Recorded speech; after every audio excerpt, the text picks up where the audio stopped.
Hello and welcome back to the channel. I'm Crifu Bernal and this is episode 14 of The Spear and the Sea. R.I.P. that crew tonight. Excuse my voice, I have been having awful allergies, so let's just go ahead, top off your beers, everyone out there, and cheers. Woo! Yeah, quick sound check. I think it sounds all right. Levels are looking decent to me, I'll say that much. But yes, we are in the middle of a good old-fashioned dungeon delve. Our pirate crew, Spear, Haslin, and Co., have begun swimming through Riptide Cove, having waited till low tide to make things a little bit easier on themselves, giving themselves more space to walk, more space to breathe. That one's pretty crucial. Pretty crucial, actually. Granted, at the moment, we have two people who can breathe underwater. Spear, of course, being an Azarketi, and Haslin has quaffed a potion of water breathing that they found. And I'm gonna go ahead and blow my nose, sorry. How long have I been apologizing for blowing my nose on stream?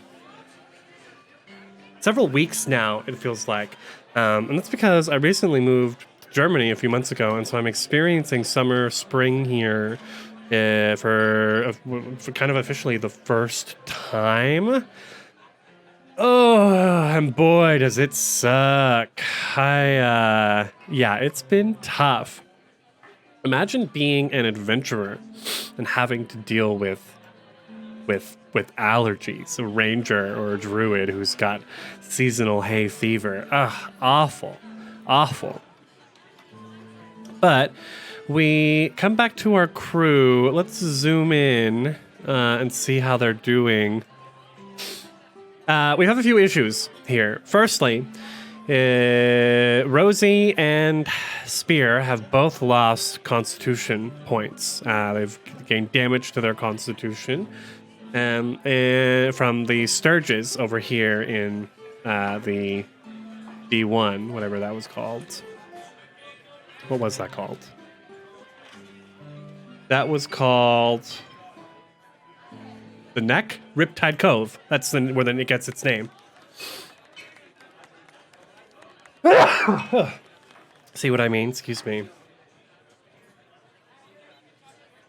Okay. After that, they swam in and were noticed by both this group of Grindylows as well as a group up here of 8 each apiece. They, however, did not notice either of the groups.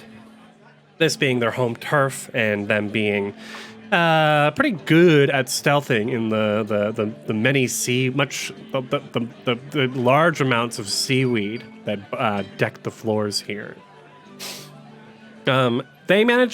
Spear honestly managed to take out a lot of the Grindylows. However, 2 of them escaped and are waiting for them in this space over here, which we are referring to as the Cataract. Cataract is like an eye thing, right? Yeah, that seems like an eye. All these like tunnels seem to lead there. We can also see that there's a large creature in there waiting for them. Something that the Grindylows must be allied with if they are hanging out here calmly, peacefully. We've also got this other group of Grindylows here. And so they will have to make their move soon. They will definitely have to make their moves. Lovely, I'm sure. All of this nose blowing and whatnot. But for now, I think we return to this area, D7, the Gullet. And so our pirates are this one? Yeah. Our pirates are treading water, holding on to the side of these caverns, lit by the glow coming off of Spear's amulet, a holy amulet of Besmara. Torch-like glow filling the space. The space itself is littered with bone fetishes all along the walls, fetishes which the crew has cleanly looted and plundered.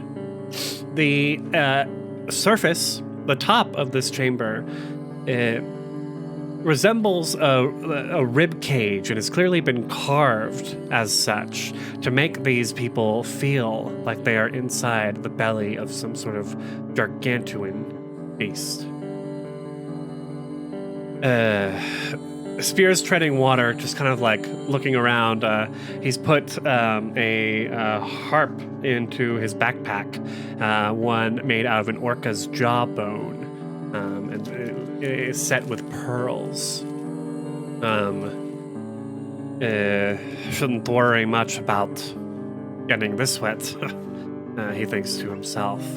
He's kind of injured, but no one else seems to notice as they're busy, looking around for loot. So we're gonna go ahead and pop off a charge on this wand of healing. I mean, he's got spells left, right? He hasn't cast any spells yet today.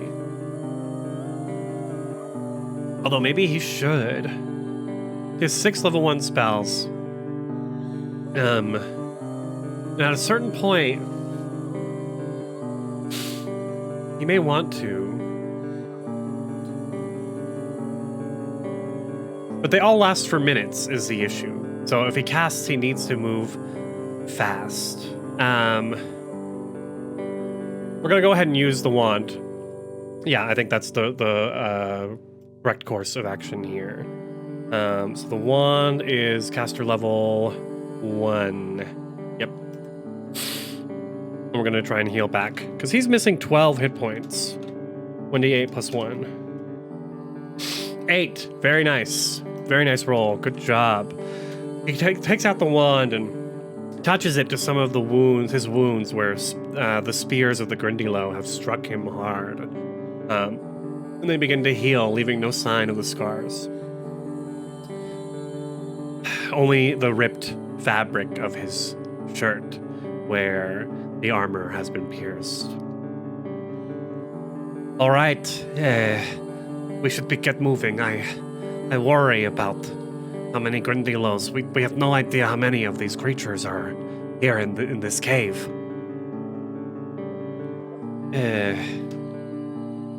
Yeah. This ring of swimming, Rosie holds up, the halfling woman holds up her finger, which a silver ring is now glowing with blue runes that look like fishes. It's helping me a lot, but you two guys are looking pretty fucking tired. All right, don't mind me, Haslin, the silver-haired gnome, says, his hair now drenched, his hat stuffed into his backpack to stop it from floating away. I'm doing just fine. I'm all right, crikey. I'm great, even. And the other gnome, who's like, his hat is still on and just kind of like drenched around his head. Aslan, mon ami, please do not try and appear stronger than you are. If it makes you feel any better, my friend, I am feeling quite weak from all of this swimming. I hope that we can maybe find some dry land. And the Azarketi man, who's easily floating here, the only one with a proper swim speed amongst the bunch, shakes his head. No, I do not think that these Grindylows would have anything like that. In fact, whatever surface we're lucky to find, only because it's low tide. They all kind of nod, and he says, well, shall we? And they begin to swim again. For now, I am not going to roll swim checks while we're out of initiative, but I think one thing I should have been doing in the last combat is actively rolling swim checks every round. Otherwise, they start to sink. Haslin can breathe underwater, so if he sinks, it's really not that big of a deal. But for Rosie and Conchabar, it is a bigger deal for them because they have to hold their breath. And Rosie is working with, I want to say -2 Constitution at this point. She's down to a -1 modifier, but she's lost 2 points of Constitution. Not good. Not good. Hi, Omam.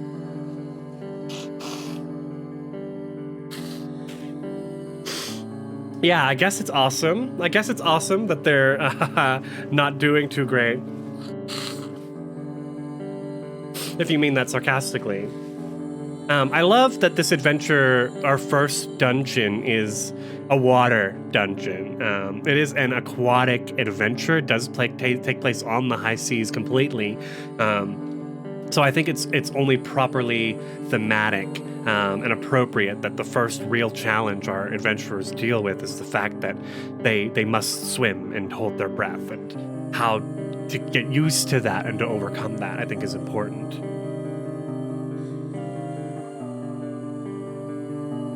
So they begin to swim. I think we'll have Rosie take up the rear. Just because she's the other fighter. And she's got she's rocking a sweet-ass swim check at this point. Now, I think the camera zooms up, and we can see these Grindylows begin to move and talk amongst themselves. I'm going to move them onto the token layer for now, because 2 of them are going to swim back here. At least one of them has gone into here, which we'll go ahead and put on the boss map here. You can get a nice little preview of what our boss fight is going to look like. So everyone's prepared at this point. And I'm kind of mean when it comes to dungeons. I run it like an entire ecosystem, and so I have chain reactions going off. And so it only makes sense to me that they would tell people. So at this point, these goblins come back here, and they begin planning, strategizing with the 2 goblins Grindylow that survived. At some point, I think one of them goes back, confers with them, and comes back here as well. Because what's going to happen is that these 5 are going to follow these 4. Don't forget, we drew the Locksmith Harrow card last week. The Locksmith is a lawful neutral card of dexterity. And I think that this is going to help them insofar as they are prepared for things when it comes to swimming and the things that they're aware of. But I do think that the Locksmith, some of these issues will come to bite them in the butt. Okay, the crew begins to swim. We've got a lake of hooks here, which, if they move slow enough, our Azarketi can easily warn them of the lake of hooks. These very low on the ground in certain parts, there are hooks set up on pieces of cork that are floating 1 to 3 feet above the surface, above the bottom of these caverns. So as long as they swim on the surface here, they're fine. Now, don't forget the visibility inside the cove is hard. Anything outside of these 10-foot squares has concealment, so that's a 20% mischance on ranged attacks and the like. But I don't think anything particular happens until we get to this portion. Let's go ahead and describe the room known as the Drowning Cave. Oof. As Spear swims into this next chamber, he sees seaweed fronds swaying gently in the current in this broad cave. Above the ceiling of the chamber, barnacles and aquatic plants very cleverly disguise a heavy spiked iron grill. So they're moving slow over the lake of hooks. So we'll put them like that. I think right here. And I'm going to give Haslin and Spear perception checks to notice the trap.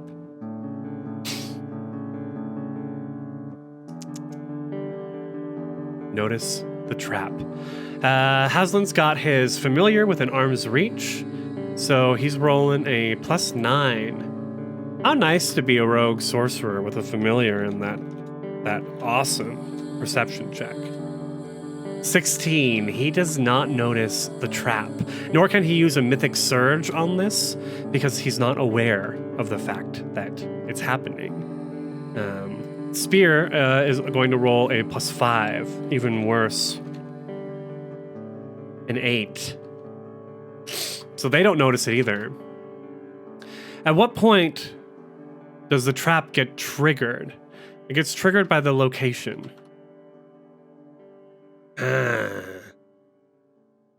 Oh, does that mean... So as soon as they swim in here, does it get triggered? But I want to catch all 4 of them in it. So I'm going to have these 2 move in. Because they're swimming behind. There's active motion here. And I think the trap needs like a moment to trigger at the very least. And I'm going to give Contrabar and Rosie perception checks. The perception check will allow them to stay outside of it. If they fail, they move inside the range. Contrabar is a +7. Rosie only has a +1. So 20 +7 for Contrabar. 11. Rosie has a very slim chance on succeeding on this. Oh my god, that was a natural 20. I accidentally did +19, but she got a natural 20, so that's a 21. So I'm gonna have Contrabar inside right there, as Rosie hears a click. Wait, did anyone else hear that? When boom, chain starts running as the trap lands on top of all 3 men. They get a reflex save to avoid the damage. Is that... No, a reflex save avoids. So they have a chance to like swim out from under the grill. Okay, we'll start with Contrabar since he was the last to enter the space. Reflex +5. 18, he saves. Ooh, just barely gets out. And Spear and Haslin +2 and +6 for Haslin. So +2 for Spear. 18, he passes. He is right there. And then we need one for Haslin, and we also need one for his familiar, who didn't actually get a perception check to notice it. Maybe we should have given it one. It does have a +15 perception. No, because it gives a bonus to him, and that's counting. So no, it does not. It does get a reflex save to avoid though. So +7 for Haslin. +6 for both of them. 11 and 25. Quah! Seagull, hawk. Hawk the seagull flies out of the way, but a full 66 lands on top of Haslin. God, he has the worst luck. Let's go ahead and use a mythic surge. He's got... How many mythic surges does he have left?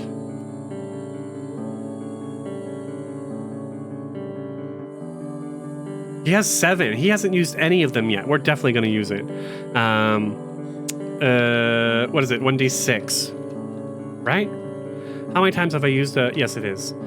Because he rolled an 11. He needs 4 points. 5. He barely swims out of the way, and the grill, they all avoid it. Wow, good for him. Man.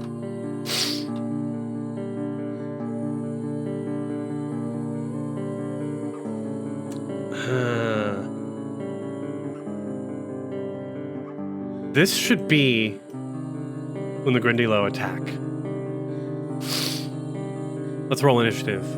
Let me move my devilfish into play, which could squeeze through these tunnels. Can it? Cataract. Beyond, the tunnel opens into a wider cavern decorated with hundreds of leering skeletal parts wriggling with worms. 4 dark circular openings exit the chamber. 4. 1, 2, 3, 4, yeah.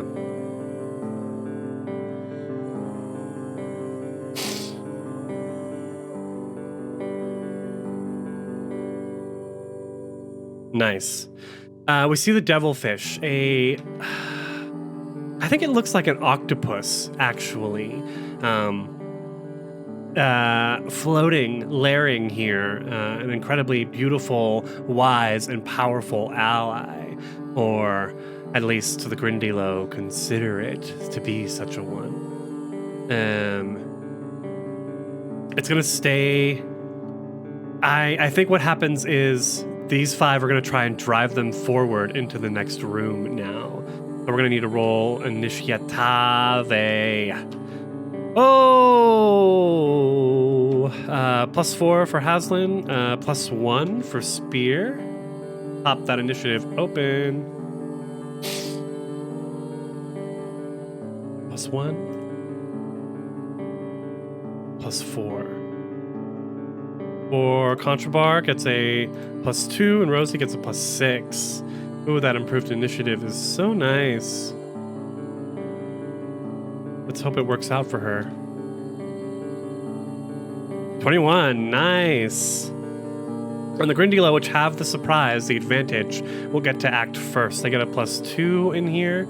The devilfish gets a +3. Because the devilfish knows what's up. There's a whole bunch of Grindylow acting around it. What did I say for Grindylow? +2? +2.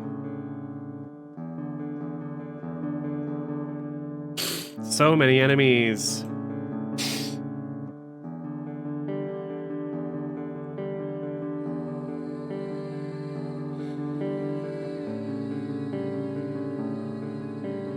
Did I get everyone? No, I'm missing this one. And then these 4.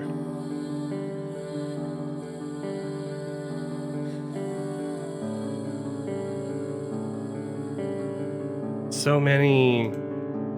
That's just how I roll, though. I like to do them all at once. Okay, we're in a surprise round, so Rosie's not going to get to act. Normally, I'd roll perception to determine if they can see them stealthed, but the Grindylows have a +14 to their stealth, so I'm just giving it to them. Like, no, they just get it. Let's go with this one.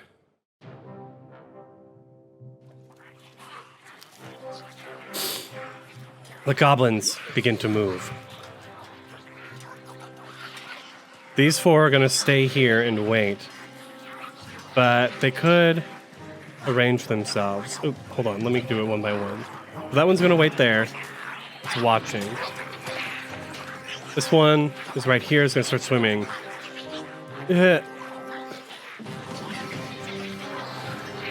Let's see, they got swim speed of 30 feet, so 5, 10, 15, 20, 25, 30. That's it. Remember, the surprise round, all you can do is a standard or a move action. Down here, this one's going to move into space here. Contrabar and Haslin get skipped. The devilfish will move here, guarding the entrance to the cauldron.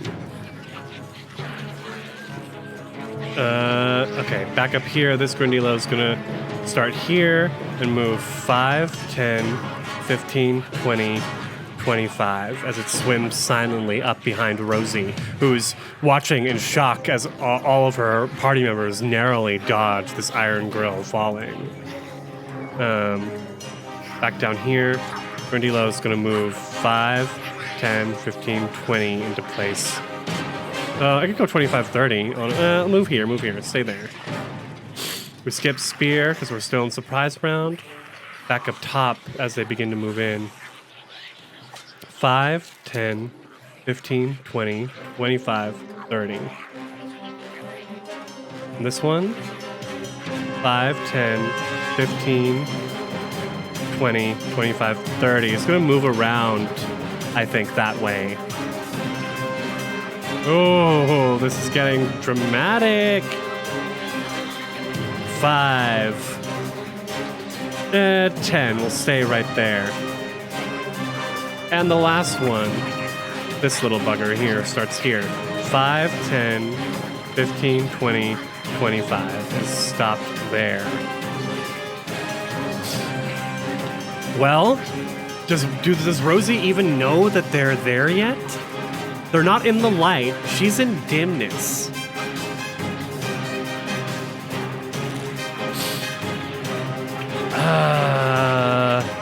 Let's do a quick perception check. Grindylows are getting plus 14 stealth. So let's start with what that one's stealth actually is. 18. She has a chance of passing that. A very slim chance, but she did roll a natural 20 on her last one. Nope, she does not notice. So I think what she's going to do is, there's no need to make a swim check for her anymore. She's sitting at a plus 13 and only needs plus 10 to move through these waters. So she's going to swim away, but when she does, like over the grill here, she provokes an attack of opportunity from behind. And she is flat-footed against this attack. So, the Grindylow plus 2 with its spear. 11. I don't think that'll do it, even without her armor. She's sitting at a 13. So she feels the movement from behind her, and she like swims forward, turns, and narrowly dodges the spear aimed straight for her torso. We've got some fucking company! She shouts out.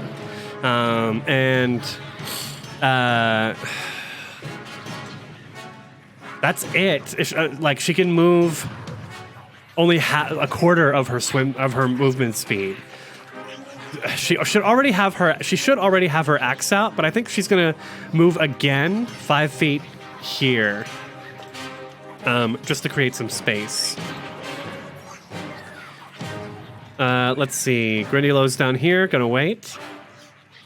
Grindylow up here is moving in. 5, 10, 15 is right here, gonna go for a spear against Conchabar, who's also flat-footed. You are flat-footed until you attack. Plus 11 against Conchabar. His flat is 11. That hits exactly. Oh no, he says. That's 1d6 plus 1 damage. As he takes 3 points of damage. It's probably the first damage he's taken this whole adventure. This dungeon delve. That one is going to wait. It is Conchabar's turn. He needs to start off with a swim check because we're in initiative. He needs to get at least a 10 or he starts to sink. 8. Conchabar is sinking. Not great, Conchabar. I gotta say, not a great start on this. We're gonna switch up the music, grab our pirate music. So he's 5 feet underwater, but that's still, and he is holding his breath now. So we're gonna count that as I'm going to put half haze on here. So he exerts 2 rounds of holding his breath. Hold on. To do this, let's double check aquatic combat. Aquatic terrain. Pour myself some beer. I really should have been doing the swim checks every time last time.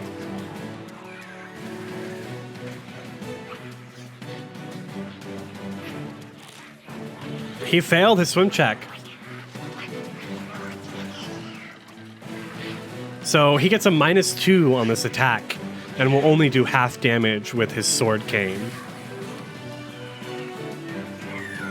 Okay.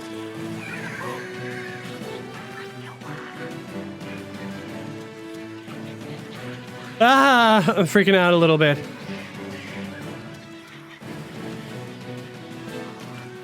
Yeah.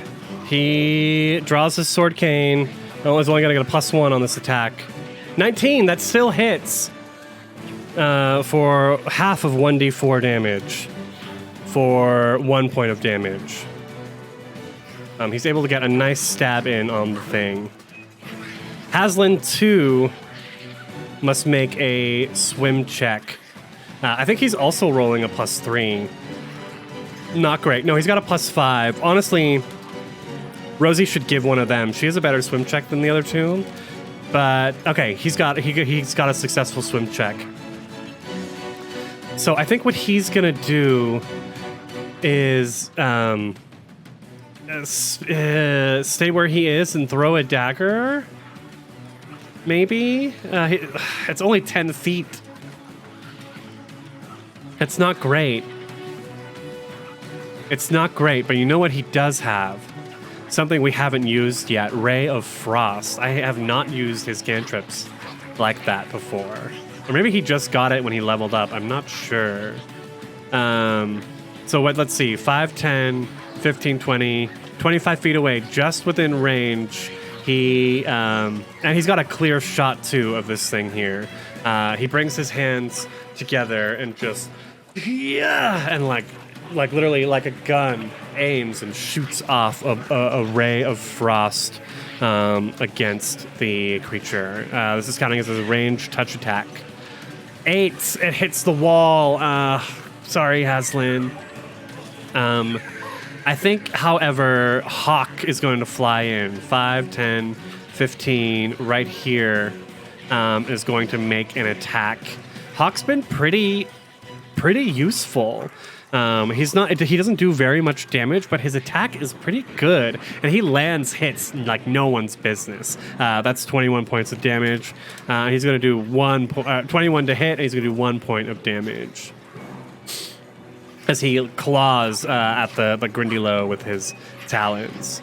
The devilfish behind is going to wait, and this one is going to slide in behind his friend. 5. That's within enough range. He just has to take a single step to move in and attack Rosie with the spear. She's no longer flat-footed. So 16 hits her AC exactly. We're looking at 1d6, I think it was. You think I would know this, but you go through so many different numbers for 2 points of damage against Rosie. Oh. We could use some fucking help back here! She shouts out in pain. This one... I think it's gonna move in to engage. It hears that. It's like, no, we gotta pull. 5, 10, 15, and Spear is still flat-footed. So, what is Spear holding his shield? No, he's not swimming with his shield out. He's swimming with his spears, his long spear. So he's only got a 17 AC. Natural 1. Even flat-footed, that's not going to hit. The spear clangs into the rocks, and Spear turns around to see the Grindylow. So he's going to go ahead and with his long spear, go to attack. He's not alone, unfortunately, so he's not getting the bonus there. Okay. Flash 1d20 plus 6. Should I power attack? Let's not at the moment. 13. That's not gonna hit. Okay. We go to this Grindylow. 5, 10, 15.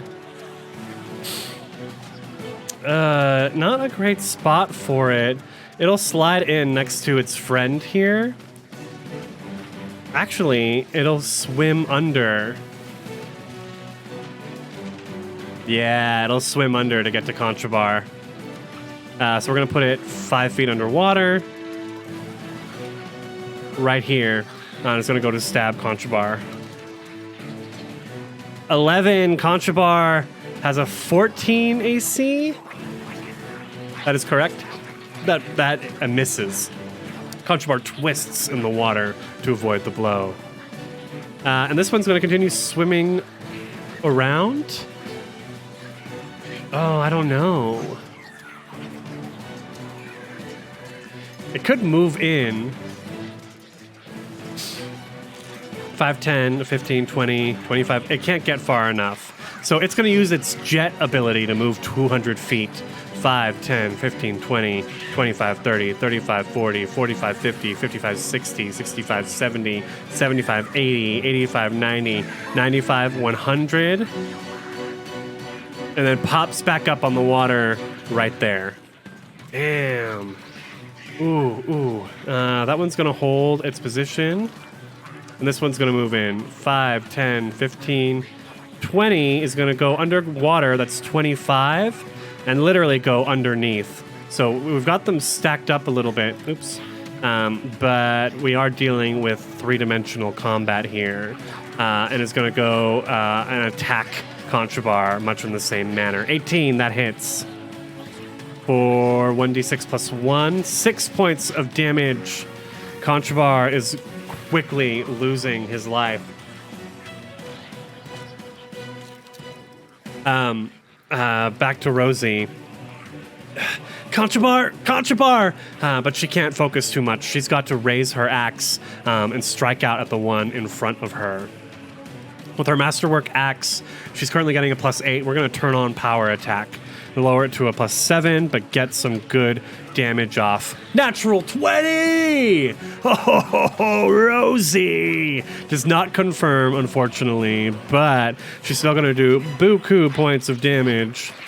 We're looking at 8 points of damage as she hefts her axe into the Grindylow's neck, causing it to sink into the water, dying.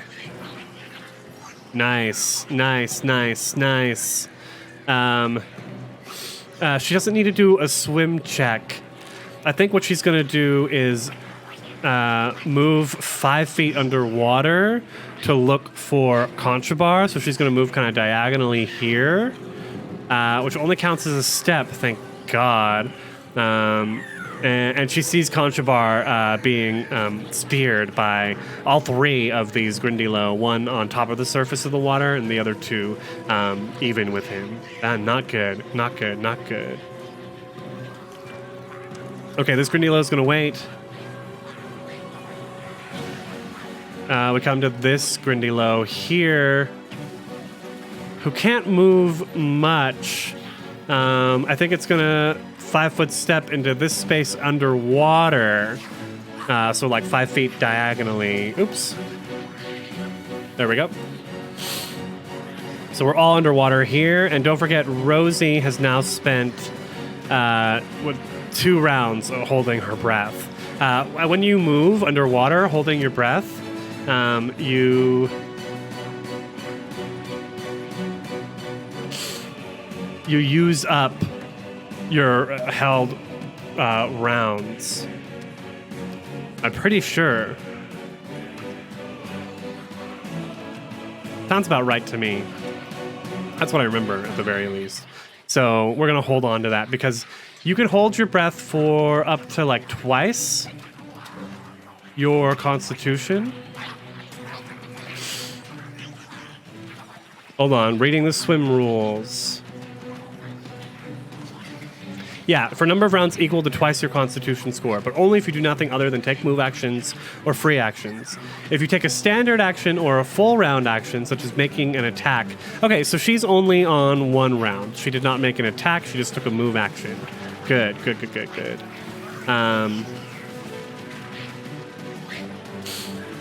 All right, so this one is now right in front of her, but the rules say our Grindylow focus their attacks. And so it sees her... Oh, no, this is the one that moved into that space. I think it's going to attack her while hoping that the other two can take out the gnome. 21, that most definitely hits for 4 points of damage. I did +4, -8. No, I did -9, +1. There we go. Jesus. Get it together. Holding its position. Conchabar. He's not doing great. Let's start off with a swim check. +3. 22. He's able to swim. So I think he 5-foot step, like swims up and back diagonally. So he's up here, which is going to clear both his holding his breath and being underwater. He gasps for air. Help us! Help us! And I think Conchabar will...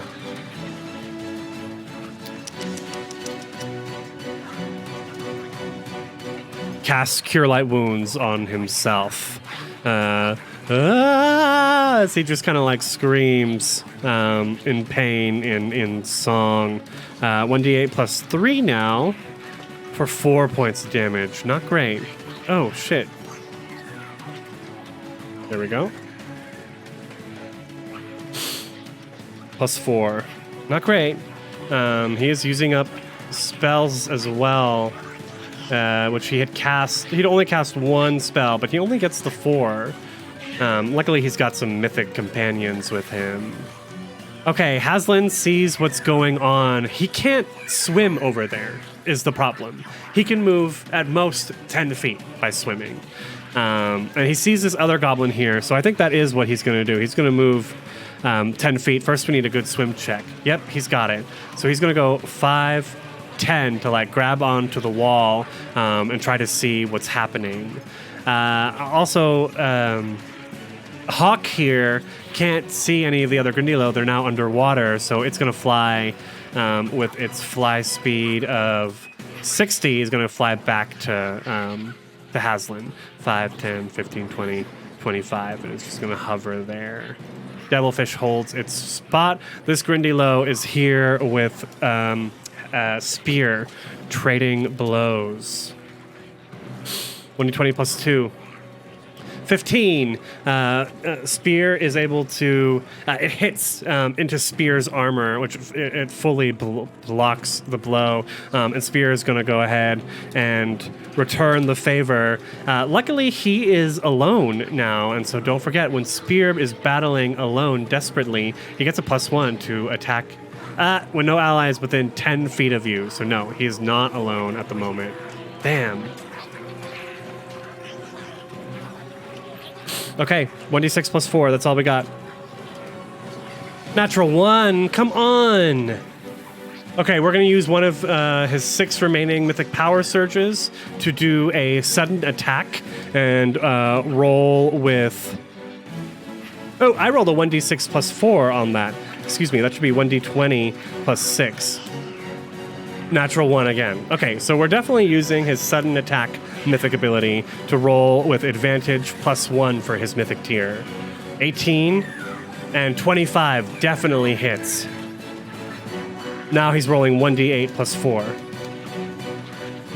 For 11 points of damage, he attacks once, misses, attacks a second time, suddenly striking like a snake in the water, dealing 11 points of damage and killing the Grindylow outright.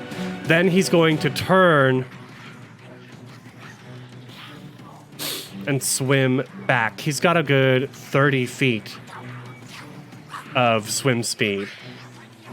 Yeah, so he can go 5, 10, 15, 20, 25, and he's underwater now.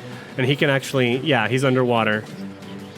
Luckily, he breathes underwater, so he's good right there. Okay.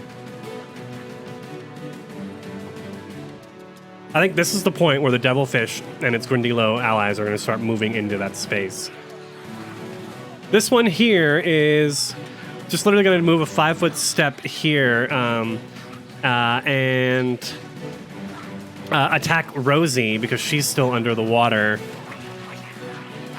And I think actually it's going instead to do a trip attack with its tangling tentacles.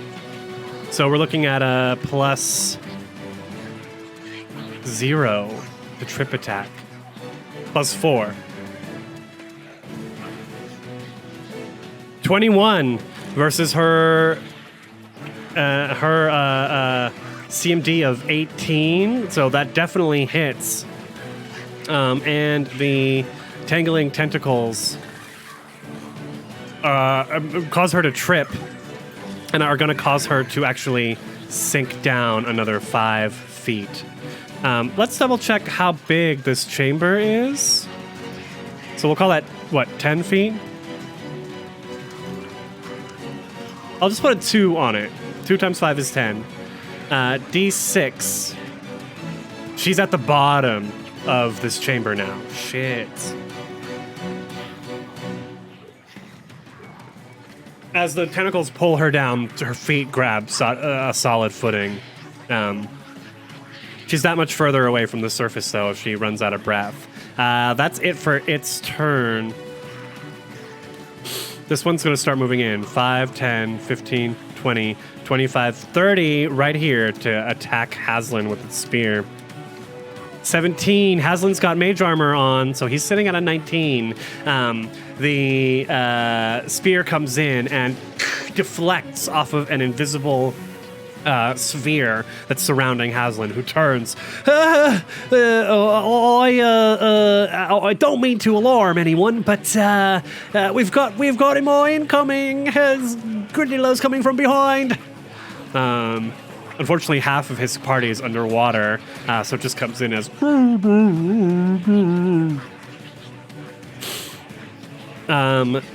Doesn't hit.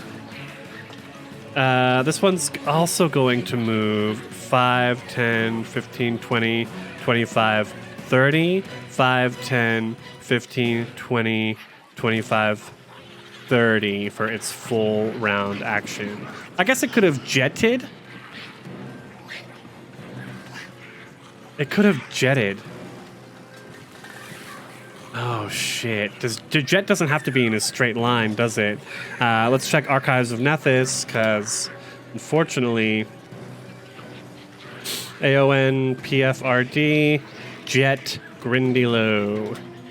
Because unfortunately, this Hero Lab entry does not have all of their abilities. Where is it? Jet. Jet. Jet. Jet. I don't see it. 200 feet backwards as a full round action. Aha. Okay. Forget about it then. It does not jet. Good to know. So it does move into space, the room there. If anything, Rosie's now standing on top of the grill, which is settled along the bottom. So she definitely has sure footing. That seaweed's not doing anything to trip her up. This one's going to go ahead and swim further down to just kind of push itself down to meet her head on and will attack. Natural 1, it's a miss. Thank Yod. Okay, she needs to make a swim check. Well, she's rolling a +13. She doesn't need to make a swim check. She's good. That ring of swimming is helping a lot. I only see +8 on here. For some reason, the ring of swimming is not saved. Ring of swimming. I must have missed that. I had some technical issues last time that caused me to miss some of the, go ahead and save, changes that I made. Yeah, so she's rolling a plus 13. She does not need to. So she's right there, and that thing that just swam into her. Unfortunately, the hand axe is not a piercing weapon. It is a slashing weapon. So it's going to do -2 and half damage. Oh, that's not good, but that's what she's got. Does she have a dagger? No, just the hand axe. So I'm going to turn power attack off because that's pretty awkward underwater. Although it would be helpful for max damage. You know what, though? Since she doesn't need to really swim at the moment, she's got sure footing. Hold on. Sure footing changes things. Firm footing, it's still -2 and half because of the slashing weapon. We're going to go ahead and put the weapon in both hands, which will give her a little bit more damage. Only +6 instead of +8. For a natural 1. Rosie! Shit! And that's another 3. She's up to she's used 3 rounds. Don't forget, her constitution is sitting at 8. So she can only be under here for 14 rounds. 16. Only 16 rounds. It's a full minute, but still.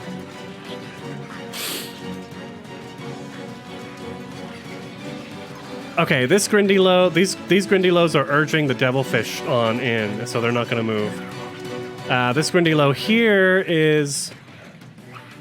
was just stabbed by spear, and so it's going to turn and focus on him. Natural 20! It's not a crit. It would be very hard to crit on spear in his armor, but that was close. 4 points of damage. They have gotten the hint now. They recognize Spear as an Azarketi, and so they're not going to bother trying to keep him underwater and to drown him. They're just going to try and kill him regular-like. This Grindylow is focusing on the... And so Conchabar sees Rosie. No, he doesn't. He tries to see Rosie. He can't see anything. Conchabar, what you gonna do? What are you gonna do? He can barely see. So I think he's going to make a swim check first and foremost. 10, just barely. So he's gonna move 5 feet this way. No, but then he's out of line of sight. Ah, shit, this is hard. Because he's got that Grindylow coming in behind him also. That's fine. 5, 10. He's going to move 5 feet this way, cling to the wall, and as he sees that Grindylow, he, like, waves his hands and says... it's so hard coming up with a way for bards to cast spells. Waves his hands at the Grindylow and says, You are so stupid that you do not know that we are going to kill you. Not one of my better jokes. But it's enough to cast the spell Confusion Lesser. Gives the Grindylow a will save and might, just might, do something. DC 14. 13 fails. And so on the Grindylow's next turn, it will be confused. There we go. Aslan's here. He pulls out a dagger and goes to stab at the Grindylow behind him. If anything, maybe we should have...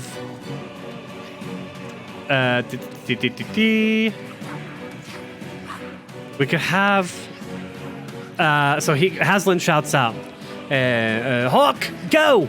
And Hawk begins to fly 5, 10, 15, and comes in for the flank, which does provoke an attack of opportunity from the Grindy 13 versus Hawk's AC of 17 does not hit. And so we've got a flank at the moment. Hawk's going to roll +7 +2. 25, that hits for 1 point of damage. And Haslin is going to go, and as he's hoping that the thing gets confused, he's going to roll to stab this thing.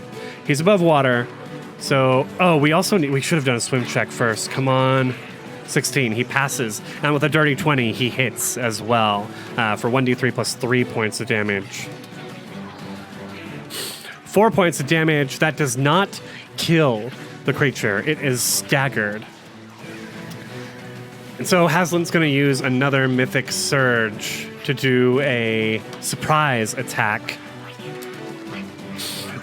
Make another strike +1 against its flat-footed score. Another dirty 20, and we'll roll damage once more, plus sneak attack.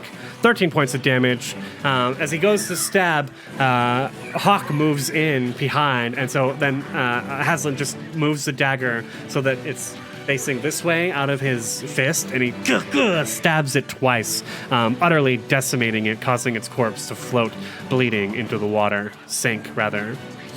Back in this chamber down here, we see the two Grindylows. Come on, are urging on the devilfish, praising it with compliments about its beauty and strength. You are, they're speaking in, I guess, Goblish.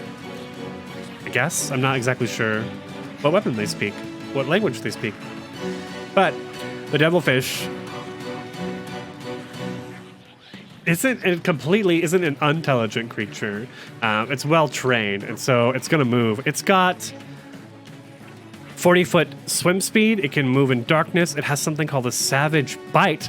Whenever it makes a successful grapple check, it can make a savage bite. Targets, it does poison and has a better, and it's got combat reflexes. This thing is hard. Okay, it's going to move. This is underwater already, and as it's not an amphibious creature, so it will not be able to go up onto the surface in the same way that they can.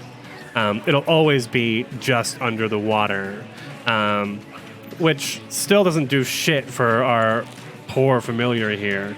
5, 10, 15.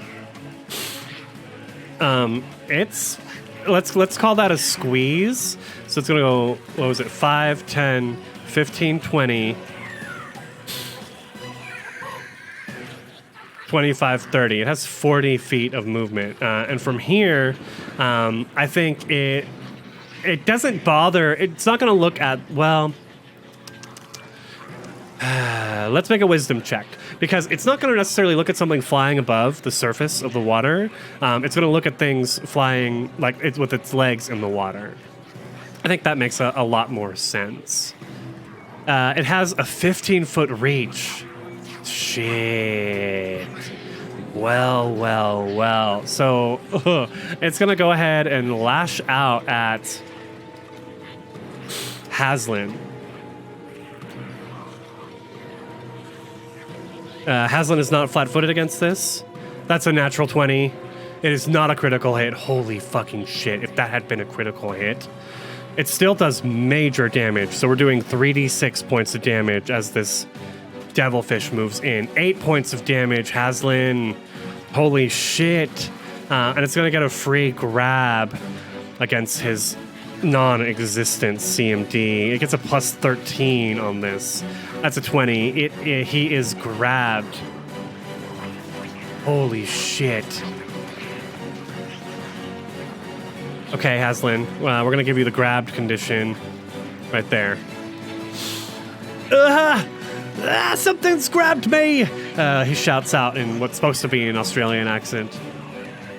Spear, however, is underwater, and there's these Grindylows over here. There's one that's attacking him, so he's going to start off with the strike against that one. Don't forget to give Haslin the entangled condition. There we go. And we go back to Spear, who is not power attacking. He's just trying to hit, honestly. He's been having issues hitting them in this fight. 18, that'll do. 1d8 plus 4, because he's a strong mofo. And that's enough to kill this Grindylow. I think he'll swim lower here to get next to Rosie, who is struggling underwater here. Okay, this Grindylow, I kind of want to move around for the flank. It won't be able to, well, but you know what? It could by provoking. So it's going to provoke from her. However, she's rolling with a -2 on this because it's underwater and it's half damage with her masterwork hand axe. So +6. Natural 1. It totally, she gives a desperate swing out at it, but it totally misses. And it comes around for the flank on Rosie. So that's an extra +2 on the attack. 19, that hits. For 3 points of damage. She is injured at this point. Very, very injured.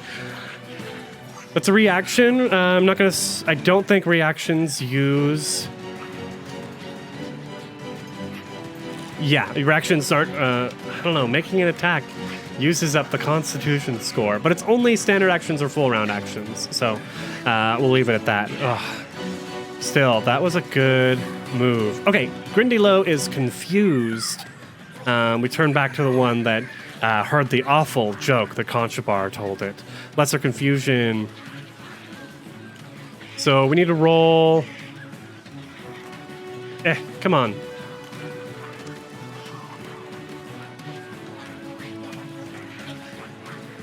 Ah, damn it, I need to pull up Lesser Confusion. Thanks, Omom. I appreciate it. I hope you like it. It's a tough combat. Swimming and underwater, holding your breath, especially with these semi-intelligent creatures who can plan and strategize. This devilfish is about to come in and fuck everyone's shit up in a very bad way. So this creature is confused. Rolled a 96 on the confusion track, which means it attacks the nearest creature.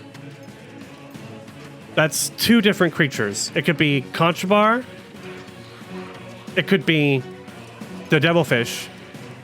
It could be Haslin. That's 3 creatures. And it could be this one down here. 5, 10. Now, we're just going to do these 3. 1, 2, 3. 1. It goes for Conchabar.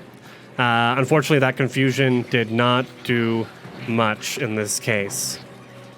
So its eyes are like whirling plates, and it's going to dart forward and stab at him with its spear. It misses, thankfully, and he dodges, clangs against the rocks behind him. This one here is on the bottom of the cavern. It's got a flanking position, so it's going to roll 14. It's a miss against Rosie, who... she's just going to make another attack. I mean, she sees Spear move into place here, so she feels secure, and she can still hold her breath for a little while longer. She is rolling half damage here. But these things don't have a whole bunch of damage. She'll focus on the one in front of her. 16, that hits. For 1d4 plus 4 damage, and then we halve that. For 4 points of damage. Not dead, but not great either. It's pretty close. Good for you, Rosie. Good for you. Next, we've got this Grindylow back here. I think it's going to wait. It's been hanging out there just watching, and this one's going to move up 5, 10, move into this spot and wait and listen.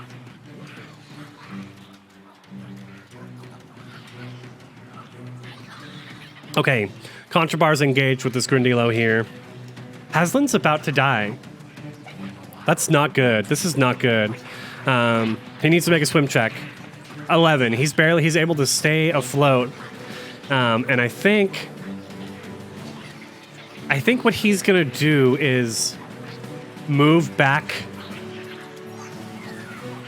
He can't move back at all. He can move here, but that's not out of reach of this creature. Because he can just swim 5 feet. So he swims there, kind of holding along to the wall, and desperately stabs out with his sword cane, which is rolling +3. Not great, Contrabar. Contrabar, he needs to start singing. How much bardic performance do we have left? It's not the best move. We have 10 rounds of it left. I've only used 1 round.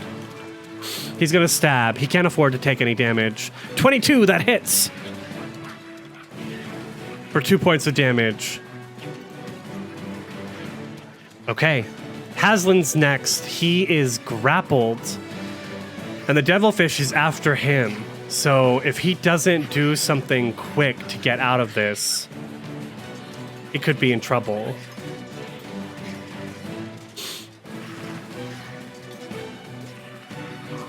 Fuck. The other thing is, he's not aware of it. This devilfish has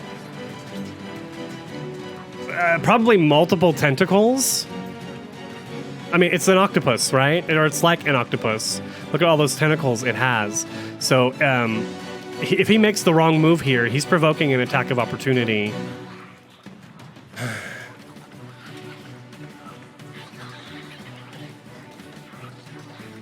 Oh shit, Haslin, I'm so sorry. This is not good. This is not good.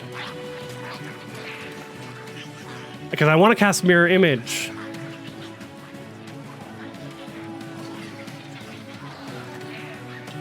But to pull out the wand is a move action that will provoke.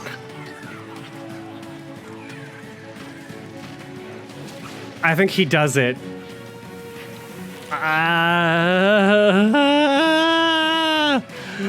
I think he does it.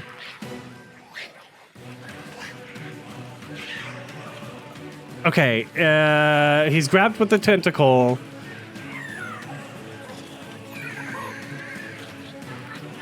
But the devilfish at the moment also has the grappled condition. Grappled, not entangled. Well, so it has...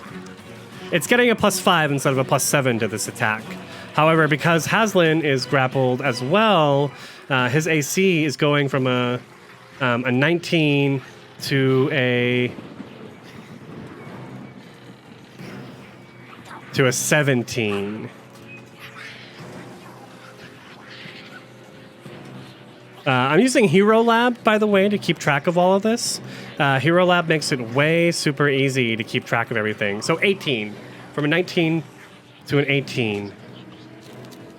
Because he doesn't lose the armor bonus, he just loses a little bit of dex. Okay, he pulls out the wand of Mirror Image. The creature gets an attack of opportunity. 20, that hits. It can't grapple him again, but that hits with one of its tentacles. Shit, another 3d6 plus 4 for 10 points of damage. Oh shit! And Haslin's gonna cast Mirror Image on himself with the wand. Oh fucking shit! Haslin. The mirror image should hopefully help him survive. So 1d4 mirror images of him are going to appear. 3 mirror images. Let's call it here. 3 mirror images. And it is the devilfish's turn. Ugh. Okay. Oh, this is tough. Let's change up the combat music.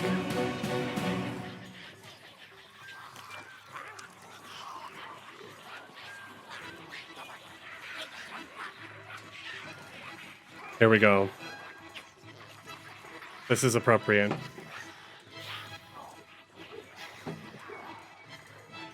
These things are intense now. Okay, let me double check this devilfish. Okay, it's got its savage bite, which means whenever it makes a successful grapple check, it can use its savage bite. And it does poison. So first off, we start with the grapple. Because it is already grappled, it gets to maintain the grapple, which means it's getting a bonus on this. Checking the rules.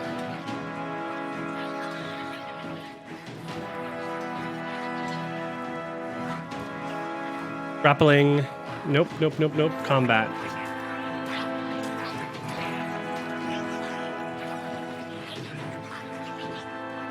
Hoo boy, this is intense. He really should have tried to escape the grapple, honestly. But well, I did what I did.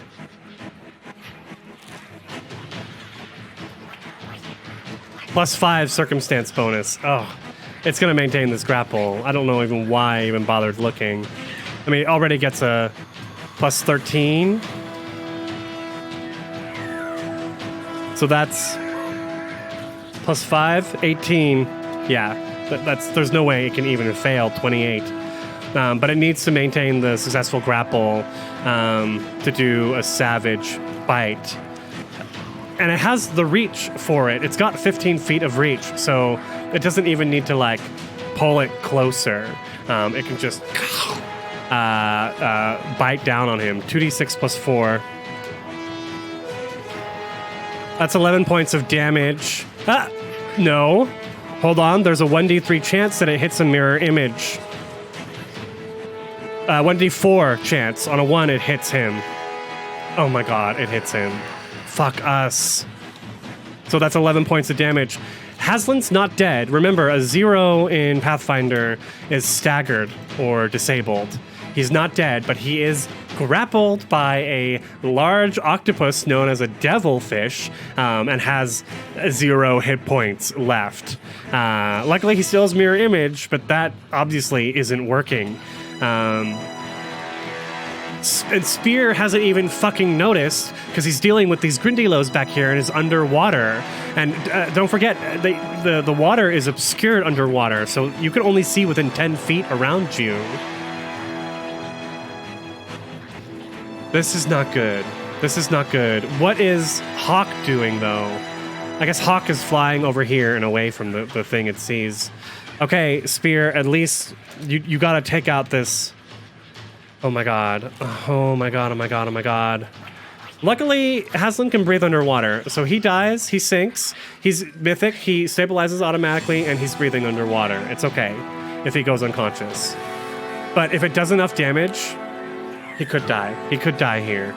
RIP this crew tonight. Holy shit. Oh my god. This isn't even the boss battle. This is just a mini boss. Okay. Spear's making an attack with a spear. 10. That does not hit. Spear. You gotta hit. You gotta take out these things. Use a mythic power and make a sudden strike to roll with advantage. +1. 16. 23. That hits. And he's doing 1d8 +4 points of damage.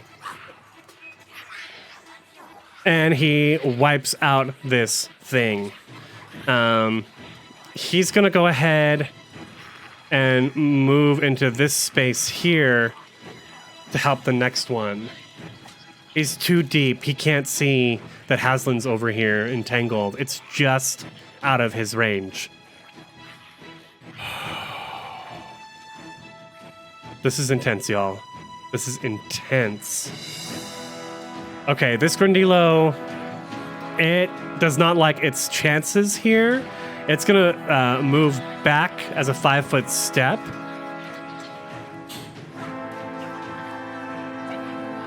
And then continue moving away. 5, 10, 15. Oh, it can't. It could move through its space. 15, 20, 25, 30. These fucking Grindylow. This one's gonna push the attack. It does not like this gnome, and feels like it has a good footing here. It's gonna, especially because it is aware. Is it aware? I don't know. It's gonna make a trip attack to try and get the gnome underwater. Conchabar has a CMD of 14. He's able to dodge the tangling tentacles. And I think it's going to take a 5-foot step back. Okay, we're back to Rosie. She doesn't even need to make a swim check because she's got that ring, and she's able to go back up to the surface, take a deep breath, and see exactly that Haslin here is entangled, is grappled by something large and in the water, holding on to him. Oh, it's scary. She almost probably screams in fright. These Grindylows back here are holding position. We go to Conchabar, who sees the Grindylow swimming away. He also, at this point, now sees Haslin barely holding on and doesn't know what to do.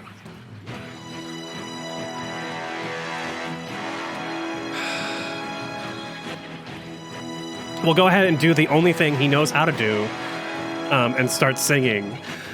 Oh, Haslin, you must stay with us, Haslin. Take out this beast. Don't die. Help us. And we'll start a bardic performance. Okay.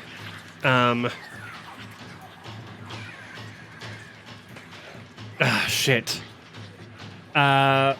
He is also going to take out his wand of mirror image and cast it on himself. He can't. He merely takes out the wand and holds it. Okay. It's back to Haslin. Haslin, what are you going to do, buddy? We're going to make an escape artist check. +6 to get out of this grapple. We're looking at... He's going to need a 22 to escape. 24! Holy shit! Oh my god! He, dagger in one hand, wand in the other, pushes down on the tentacles and literally pops out into the water, almost like coming out like above the surface a little bit. Holy shit. Holy shit, escaped the grapple. If you succeed, you break the grapple and can act normally. Okay, so he's going to have to start off with a swim check. 23, and he's going to move a full... He's going to move 5 feet this way because he's aware of the fact that this thing has attacks of opportunity. 5, 10... It's still within his reach, though.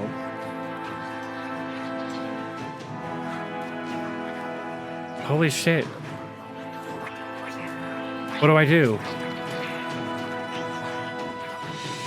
Potion. I have a potion to cure light wounds.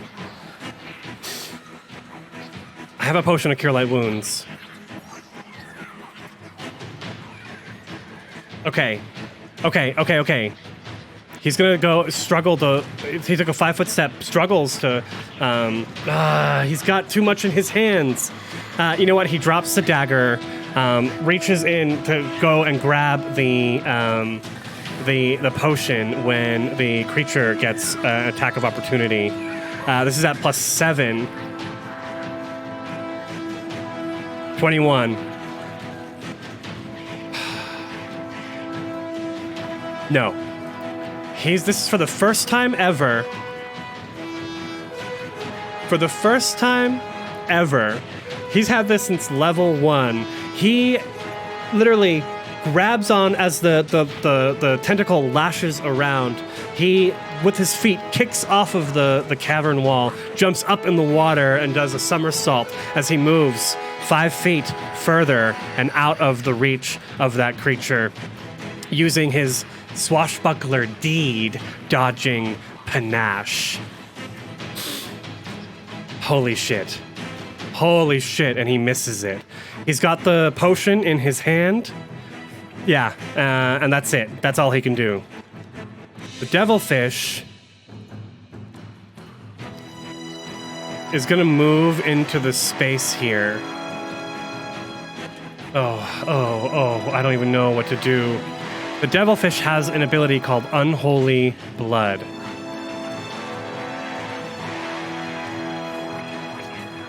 As a swift action.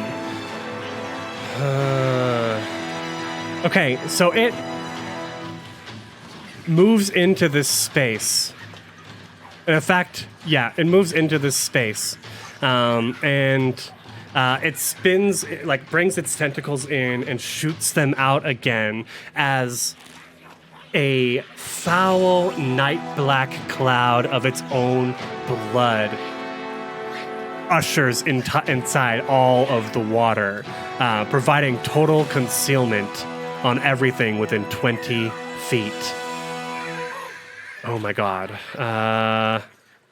We'll call it 10-foot radius because all of the squares. I'm going to need to make it a different color, I think.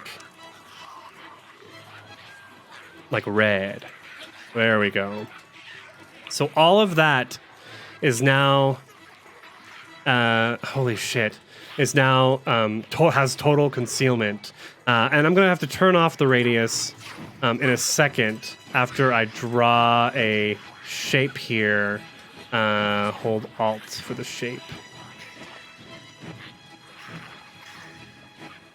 To fill the space. Because it's not an aura, I just put it on as an aura. There we go. That's about it. Nice. And I'll go ahead and turn the aura off. God, I love Roll20. It makes it so much easier to figure all this stuff out. So as that fills the space, Spear finds himself totally blinded and actually...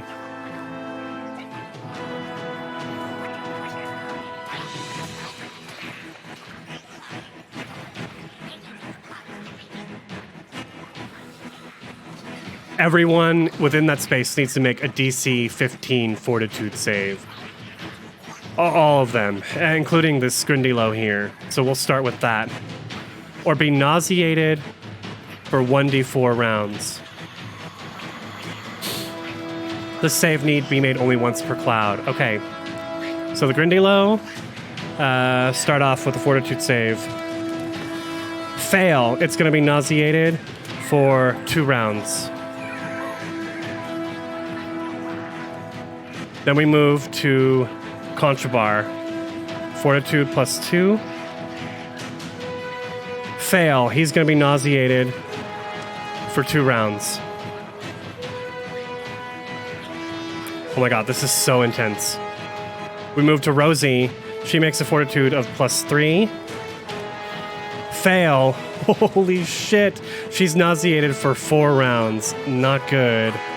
Not good. Okay, we go to Spear. Spear's got a Fortitude of +4. Each Fortitude's going progressively up and up. Fail! And even with the Mythic Surge, he cannot pass that. He's going to be nauseated for 2 rounds. We go to Haslin, who has a Fortitude of +2, goes back down. Fail. Oh my god, everyone is failing this check. He's only nauseated for 1 round. Okay, let's double check the nauseated condition. Nauseated creatures are unable to attack, cast spells, concentrate on spells, or do anything else. They can only take a single move action per turn. That is fucked up. That is fucked up. This devilfish is an asshole. That was its swift action, and it can see in this total concealment. So it's going to make an attack. It's going to make an attack. On who? 5, 10. Contrabar's out of range. 5, 10. So it's got 5, 10, 15. Yeah, it's got 3 targets here. We're going to roll 1d3. Rosie 1, Spear 2, Haslin 3. It's going for Spear, who is lower than it. It can see him down there and is wondering what is going on. So, is Spear's AC lowered now because of this cloud? He can't. It's basically darkness. No, it's total concealment, so it's not darkness. So he doesn't lose his I don't think he loses his AC. No. The blood persists for 1 minute before fading. So let's start off the round. Let me write this down. Unholy blood. 1. That's for 10 rounds, everyone. This creature does have Clave. Unfortunately, no one is directly next to Spear because he's 10 feet underwater. Well, fortunately, let's say that much. Okay. It's going to start off with a tentacle to lash out at Spear. 14. That is a miss. Spear sees the tentacle lash out at him, and he thrusts his... Oh, I'm still on Haslin filter. He thrusts his spear to, like, poke it away, kind of, like, block it off. Has no idea what the fuck just happened, but is nauseated. So he can only make one move action. He's going to swim up to the surface. So he's no longer... underwater. He can see the thing now, like hulking just underneath the surface of the water. And we're going to use an ability that Spear has not used before called Insight. You can spend 1 use of mythic power as an immediate action to analyze its fighting style and capabilities. You learn all combat feats, including the creature possesses, and gain an insight bonus equal to 1/2 your tier against the opponent until the end of your next turn. That's actually not that great. It's only end of next turn. I can use the aid another action, but hey, maybe it'll attack him again. It's an immediate action. So he's gonna pull it. He gets mythic. He gets the insight, so that's gonna be +1 to his AC versus it. And he can tell that the devilfish has combat reflexes, 4 attacks per round. It also has power attack. Shit. Oh my god. But,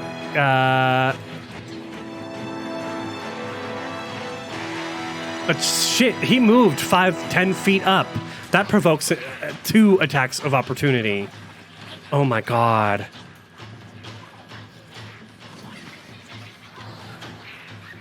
'21 hits. 11 does not. So one of those attacks is going to land and get the free grapple.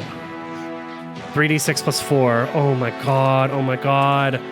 For 15 points of damage. Holy shit. It rolls to grapple. +13 versus Spear's CMD. 1d20 +13 is a 26. He's grappled.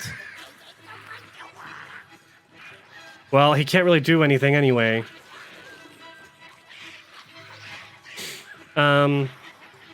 That's it. That's it. Oh, this Grindilo. I did not roll for it. Fortitude, 1d20 +1. 15. It passed. It's not nauseated.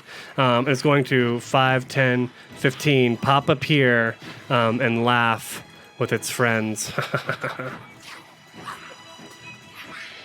This one here is nauseated, but it's going to start moving out of this space. It does not want to be here anymore. 5, 10, 15, 20, 25, 30. And that's 1 round of nauseation gone. Rosie's got 4 rounds of nauseation. I think Spear, as he gets grabbed, he's like, move very carefully. It'll lash out.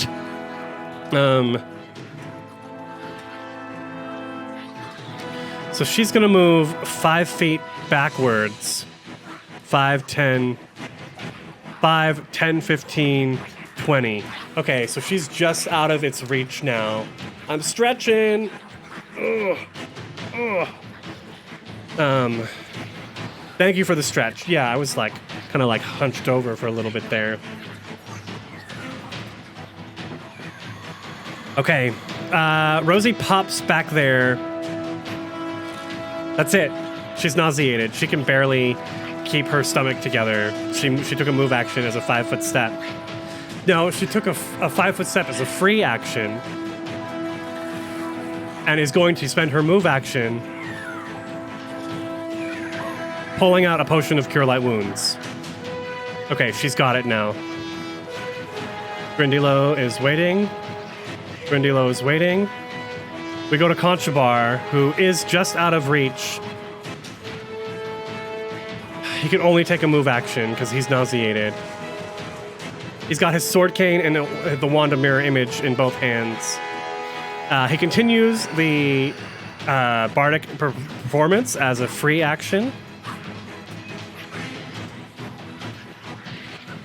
Although that's not doing much at the moment. And he's just out of reach. He can move fast. Oh, yeah. He sings out, I think we should retreat. No, he needs to make a fucking swim check, doesn't he? He passes, so he's going to move 5, 10 feet behind Rosie. Haslin, however, is going to drink the potion of Cure Light Wounds he has. Does that provoke? Oh my god, does that provoke? Because he's deeply within this thing's range. Attacks of opportunity.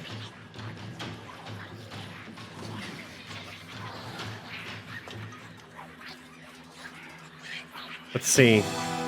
Lots of rules. Looking up lots of rules here. Usually moving. Performing a distracting act. Hold on, there's a table here somewhere. The standard action of activating a magic item other than a potion does not provoke. Drinking a potion does provoke. So before he gets it, this thing is going to get an attack. 11, it's a miss. So he's going to pop that potion. 6 points of healing. No, he can't drink it. He's nauseated. Ah, shit. Shit. But you know what? We can swim away. Well, can we? Make a swim check. But the 7, we cannot use a Mythic Surge to boost that up to an 8. Oh my god, and he sinks in place. Oh, fucking shit. At least he's no longer nauseated? It's the Devilfish's turn, though. It's got Spear grappled at the moment. So it's going to maintain the grapple with a plus 18, 19. It maintains the grapple, and it's going to go for the Savage Bite. 2d6 plus 4. This could knock Spear unconscious. At 14 hit points, it absolutely does. He's unconscious. It releases the grapple for free. He's no longer nauseated. However, he does sink 5 feet. On his turn, he sinks 5 feet. He stabilizes. He's a mythic character. But that's it. Grindylows are holding. This Grindylow is moving. It is nauseated. 5, 10, 15, 20, 25, 30. Moving back there. Rosie sees Spear go under, but there's nothing she can do. She's nauseated. 5, 10, and she's going to take a step back. As a free action, I guess. She could have moved again, and now she can continue swimming She has to. She's nauseated. 5. Well, no. Let's just move 5 feet there. Oh my god. Oh my god. The Grindylows are holding. Contrabar loses his round of nauseation after this.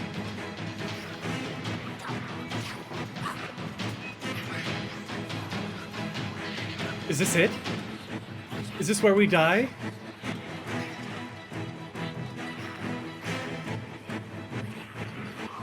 I don't know. I don't know what to do here. Contrabar stops singing. There's no point in singing anymore. It's clear they're in trouble. I mean, I guess he could maintain it. But there's nothing else he can do. He stops singing. He needs to make a swim check. 6. He sinks. OMG, OMG. Haslin is sinking. He's no longer nauseated, so 1d20, he needs to make a swim check. 15, he stops sinking.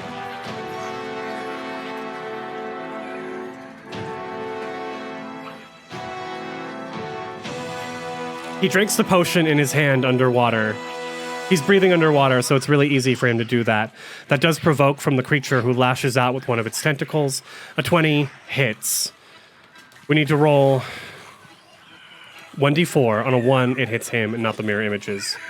4, it hits one of his mirror images, and he avoids the attack. Oh, clutch. Now we're going to take that potion. For 6 points of healing. At least he can do something. Staggered, he could only move or standard action. He sees Spear floating unconscious next to him. Oh shit, I've had the filter on this whole time. Sorry, I forget about it when shit like this happens.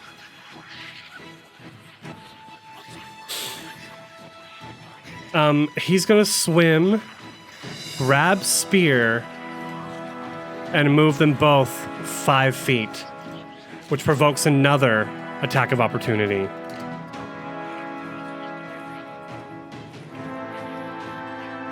Natural 1, that's a miss from the devilfish. Hawk begins flying as well. 5, 10, 15, 20. Well, that's all provoking. 5. Oh my god, Hawk. 25. Shit. This could kill Hawk. This devilfish is no fucking joke. 3d6 plus 4. 17. Hawk is down. Natural 1 hits the water. Holy shit. Aslan doesn't know.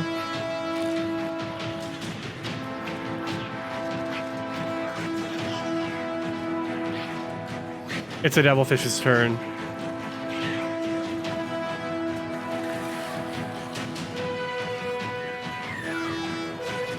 Okay. Here's my question.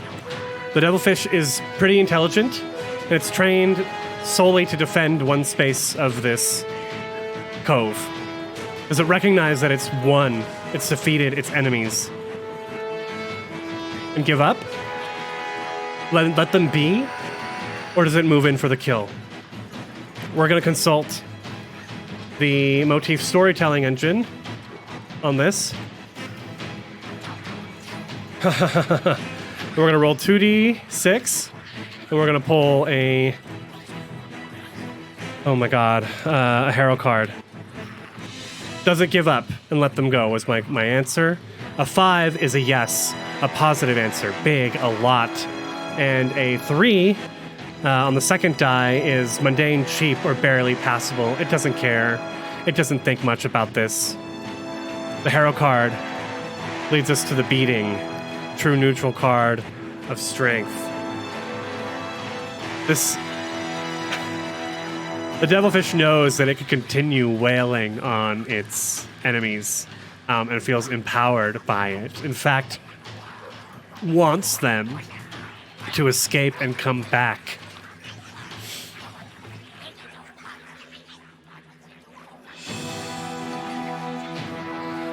So what it's going to do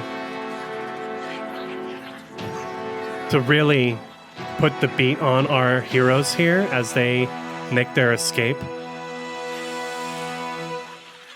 is it lashes out and grabs Hawk in its tentacle. Hawk is sitting at unconscious. It's sitting at a 12 AC. Is that right? Yeah, it's sitting at a 12 AC. So let's make the attack. 11. It misses. Hawk. As the tentacle lashes out, it misses him. Okay, it's gonna wait right here then. No, it's gonna move back. It wanted to, put the beating on it, but moves back to gain treats and praise from its masters.